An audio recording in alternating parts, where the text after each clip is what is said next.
In-person school starts next Tuesday on a hybrid format with 50% in school and 50% virtual. A student whose last name begins with A through K will be in the red group, which begins in-person classes on Tuesday.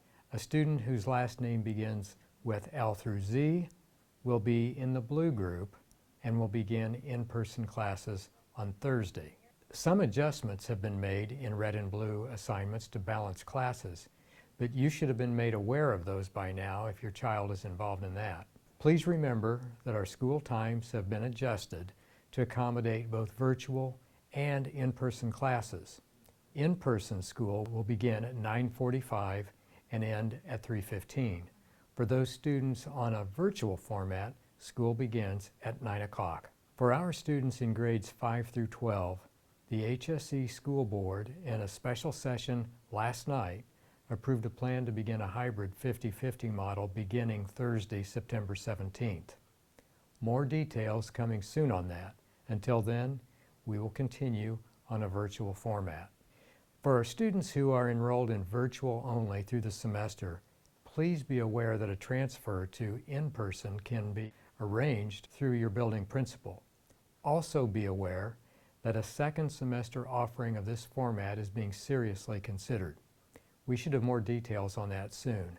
I said at the school board meeting last night that we would make a determination on that issue by late October or early November. For parents of virtual-only students who are trying to plan, we will also try to make that determination sooner than October. As we begin our transition into the next phase of the operations plan, it is important that we remain focused on matters of safety with regard to COVID. Some will argue that young people are not seriously affected by COVID and that we are overreacting. Some argue that until more is known, we should not be opening our buildings to students too soon. Even at our meeting last night, we had 2 members of the medical profession expressing views on both sides of that question.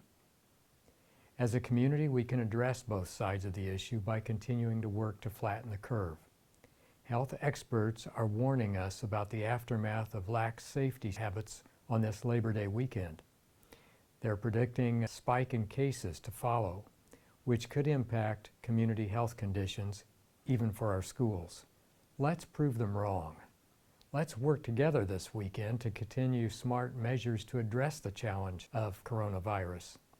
Wear your masks, wash your hands often, maintain safe distancing, and avoid large gatherings. Have a safe, healthy Labor Day weekend.